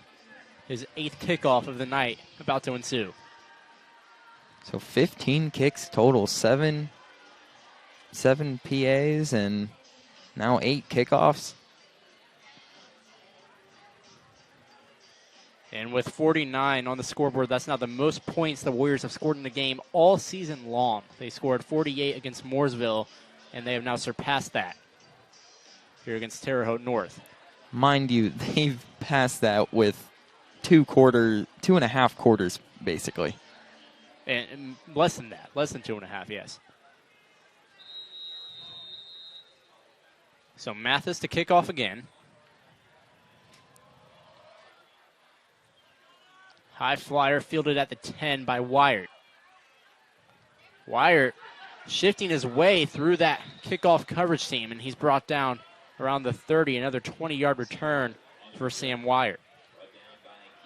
Yeah, he's been one of the better players for the Patriots tonight, as he's been setting them up in a fairly decent spot. But the offense for much of the last quarter and a half began to stall out. Doubles formation for the Patriots. 3-step drop from Carpenter again. Darlington giving chase. Carpenter forced out of the pocket, and he'll scramble for a gain of about 1. So lucky to get back to the line of scrimmage there after a steep drop back. And that's kind of been the story for most of this game for the Patriots offense. Yeah, the Warriors have really done a great job at keeping Carpenter from really getting into open space. Not to mention applying pressure on the bootlegs. So now it's Richardson getting the call. He'll gain about 4 yards, making it 2nd and 5. Didn't see much of Richardson in that second quarter, but given most of the second quarter, the ball was in the Warriors' hands. Well, another thing to note is Wright looked like he got hurt there at the end of the second quarter. So maybe seeing a lot more of Richardson here in the second half. And I believe Wright has been playing both ways, so possibly a little fatigued there. As a pass way high, picked off by Milligan. The 3rd interception tonight for Carpenter. Milligan, the culprit this time. Yeah, whereas the other 2 interceptions, one tipped and one was a jump ball. That one, an ill-advised pass way high over the receiver. Milligan sitting right there. And so now...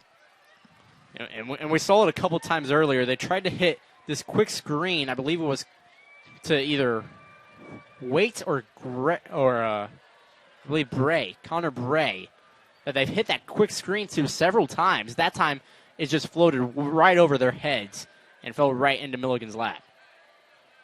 Now it looks like second team out for the Warriors offense. I believe that is Valentine in the backfield. Valentine gets the call, runs it up the middle, gets a gain of about 5 before being brought down by numerous Patriots defenders.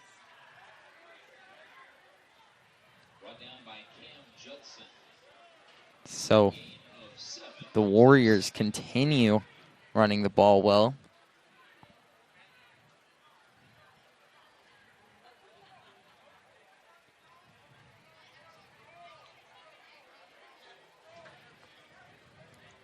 Warriors break the huddle again.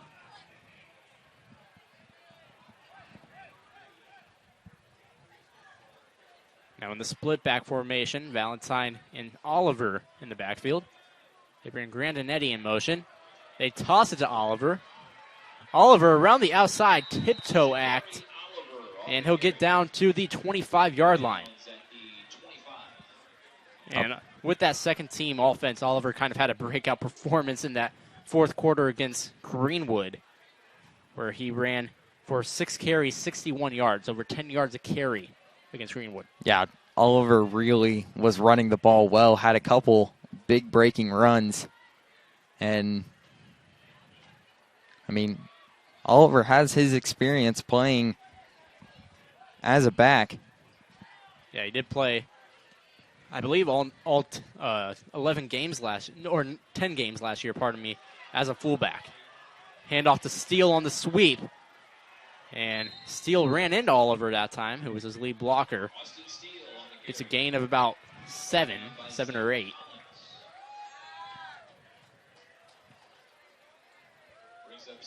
Yeah, so a solid gain from Steele, who's again just another guy who has that speed on the outside.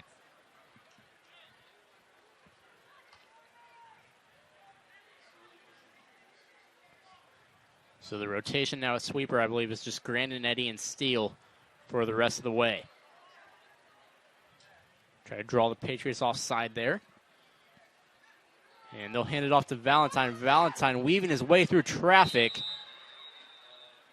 Down to the 6-yard line. There is a penalty. We'll see if it holds.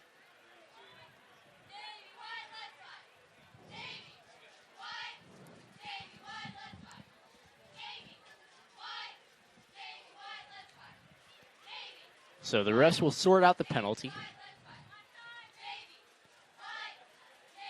as they conference at the 10-yard line. Lengthy discussion.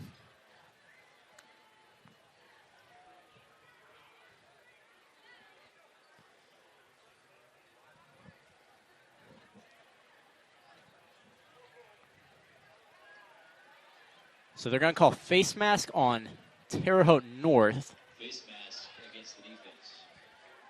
I'll bring it half the distance to the goal, so it'll be first and goal from the 2.5-yard line. And No, I believe the 4-yard line, pardon me. yeah, so the Warriors now in optimal position now. One thing to note is against Greenwood, they did get into goal line territory but fumbled. So we saw 2 tailbacks at the same time earlier. Now it's 2 fullbacks. They bring Steele in motion.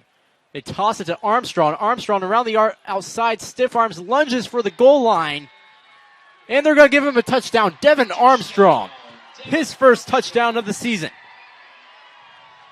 Yeah, Devin Armstrong, I mean, plays a lot of starting fullback reps, but as you mentioned, hasn't yet to score or really get a big chunk play. So exciting for him, especially now in the postseason, to get his first of the year. And I believe time will expire here in the third quarter, so this will be the final play of the third quarter. And, you know, they love to use Armstrong almost like as an extra lineman in that offensive scheme with him at fullback, but now he's finally getting some love and scoring a touchdown. Yeah, Armstrong has been a good lead blocker this year. So it's 8 for 8 for Mathis. And 56-3, a 53-point lead over Terre Haute North. Yeah, the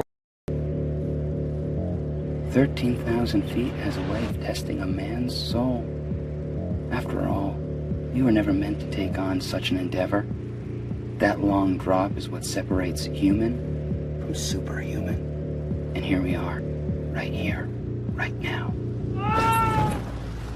You're good at motivation, we're good at your insurance. Start with Indiana Farm Bureau Insurance and stop knocking on wood. Hi, I'm Matt Wolford, president of the IHSAA Foundation, and we need your help. We need your help so the youth of our community can develop advanced leadership skills. We need your help giving high school administrators and coaches the instruction and insight they need to be better role models and teachers. To learn more or to make a tax-deductible contribution, go to IHSAAfoundation.org. You'll not only be contributing to the foundation of the IHSAA, you'll be contributing to the foundation of our community.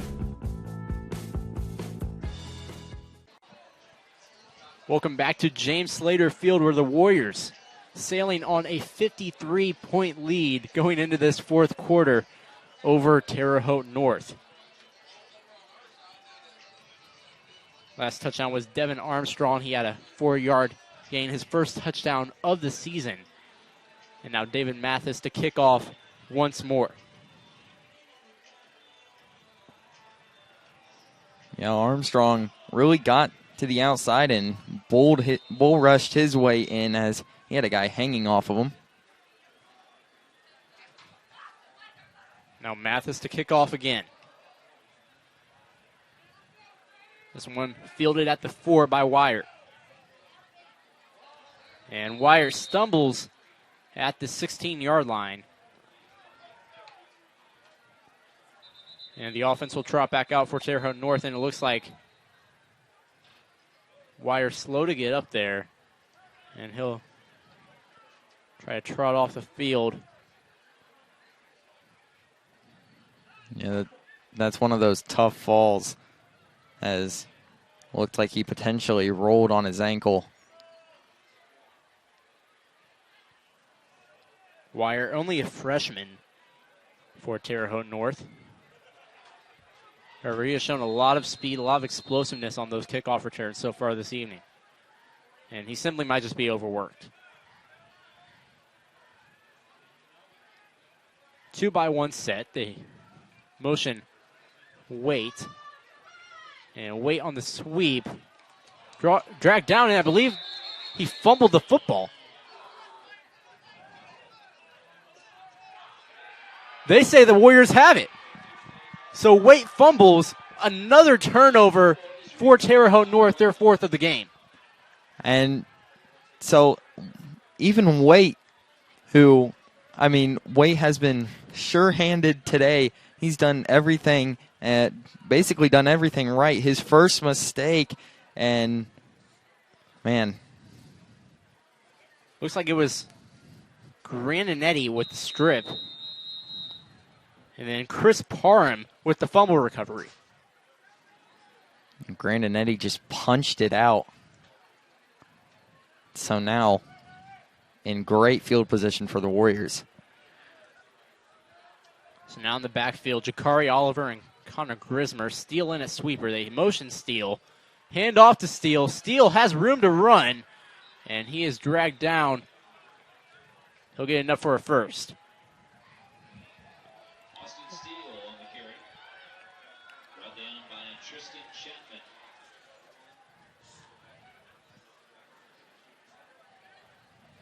So the Warriors right now just rotating everyone in. Everyone's getting their chance to shine, and even the second unit is playing amazing football at the moment. They motion into the I form. They'll bring Elliot Massingale in motion, and I think there was some movement up front. So I believe that might have been the first rep of Massingale's career, first varsity rep. He's been playing on the JV most of the season.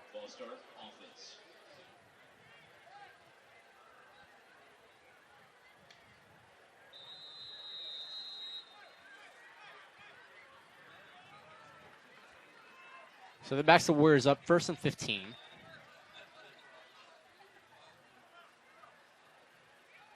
They'll hand off to Oliver. And he'll be stopped after a gain of 2 or 3.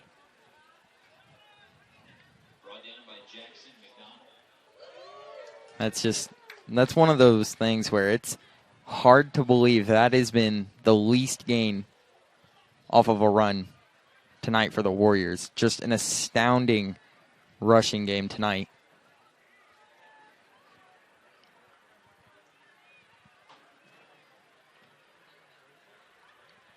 So clock still running here.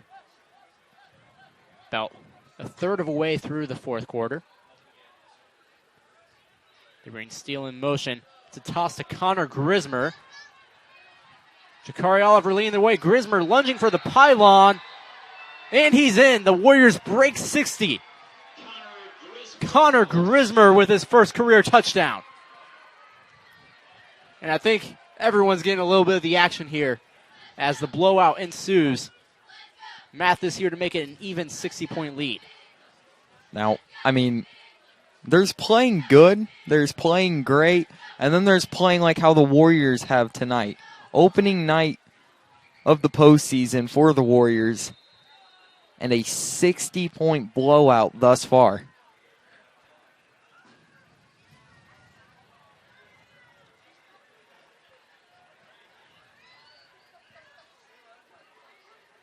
So Mathis on to attempt the extra point.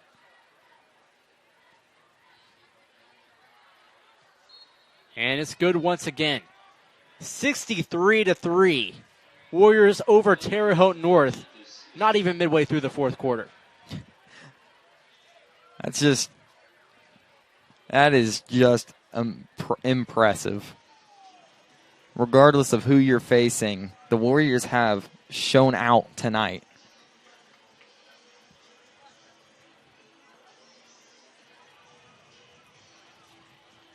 And how about that? To play your best game of the year thus far in the opening night of postseason. Just makes you a little bit excited for what else is to come.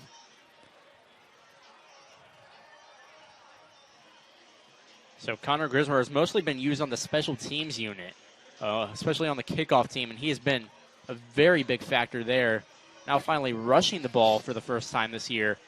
And he's only a sophomore, so he can only get better from here on out, which is kind of scary to say. It's putting the conference and opponents on notice, like, yes, this is a very big senior team for the Warriors, but these second guys that are next up in line can do just as much damage.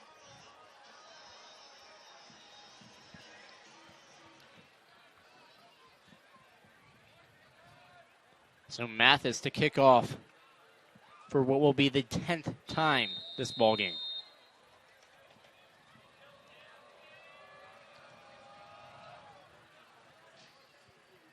His 10th kick is fielded at the 4. Different returner for Terre Haute North, forced out at the 24-yard line. That is Kyler Dixon.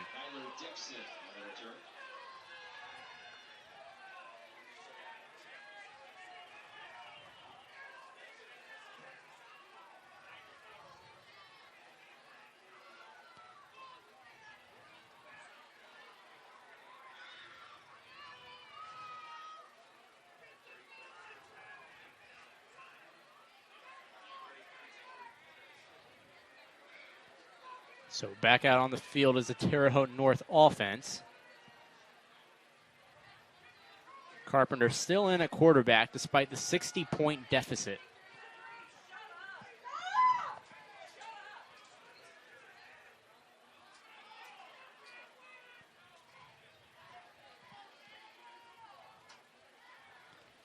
And it looks like there was a penalty on the Warriors there. Possibly a little bit of unnecessary roughness there, and some Warriors fans were not happy about that. Terre Haute North, however, it might be the first thing they've celebrated all night. Yeah, it's...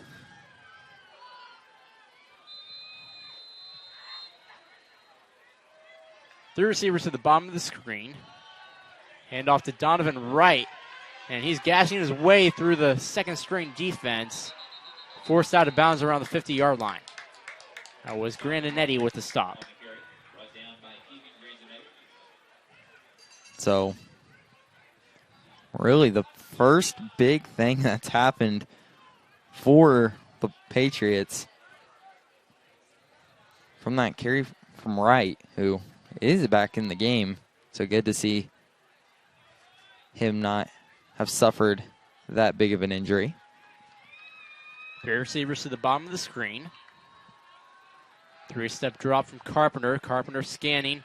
Carpenter flushed out. Carpenter backtracking. Carpenter still looking downfield. He's going to fire, and it's incomplete.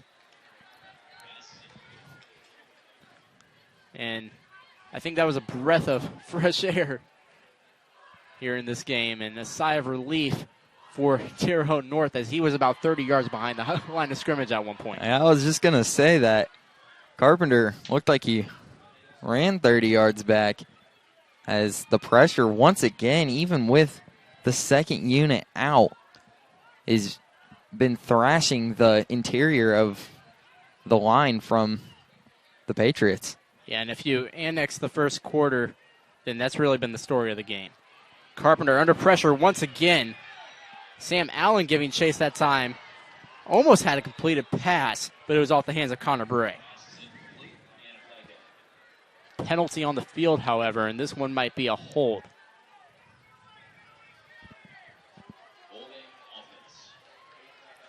So Bray has struggled today as he dropped one, but it wouldn't have mattered anyways because of a hold.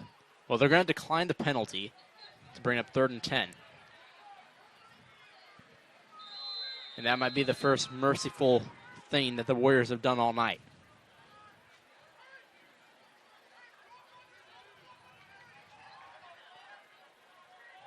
Three receivers to the right for Carpenter.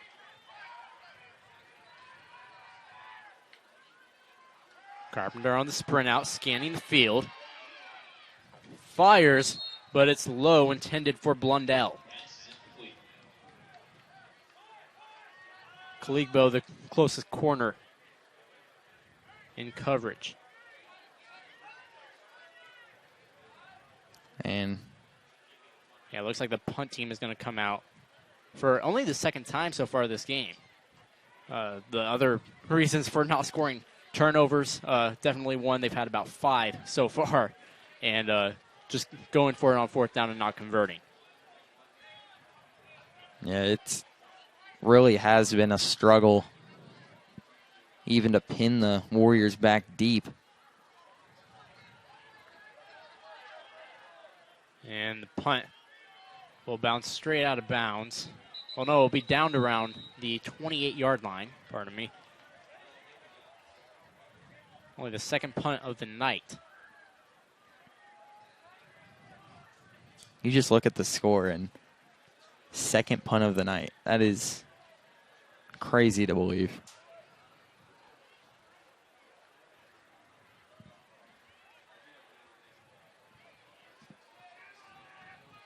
Still have no scoring update from the Franklin Terre Haute South game.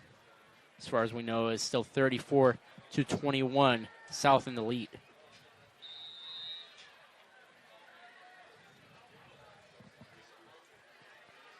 Less than 2 minutes to go now here in this 4th quarter.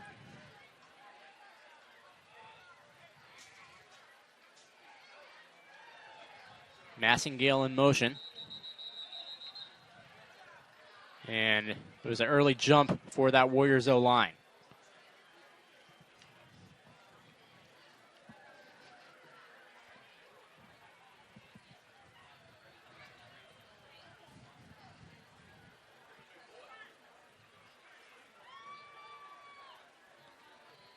So now 63-3 is your likely final score here as the final minute will begin to count down.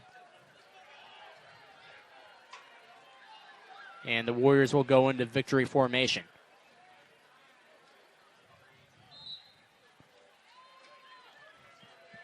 What a game this has been. An offensive explosion, 9 touchdowns for the Warriors, scoring the most points of obviously the widest margin of victory, and their defense just locked them up in that entire second quarter and in the second half. Yeah, it feels like the team that we've seen here in the past couple weeks has been long overdue to come. And now, as the opening round of sectionals comes to a close for the Warriors, a 63-3 win, and that has got to be a momentum setter leading into a huge game next week. So we'll probably all be wrapped up and out of here by the time Terre Haute South and Franklin finishes. So just keep an eye on scores for that game, as if Franklin wins, we will travel to Franklin next week. If Terre Haute South wins, they will have to come here and face the Warriors with home field advantage.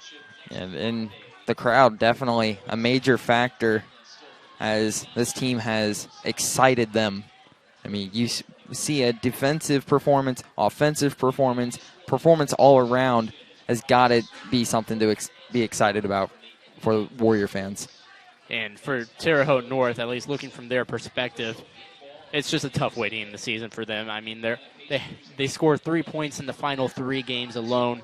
They had that 37-0 win against Southport, but besides that, the last month has just been rough for them. Yeah, and the opening 2 drives for Terre Haute looked like some of the best they've played in recent weeks, but the Warrior defense, as you mentioned earlier, they bent at the beginning, but they did not break, and they came back stronger than ever. Yeah, and I think really when you look back at it, it was that onside kick by David Mathis that went in the Warriors' favor, and that kind of shifted the tide of momentum.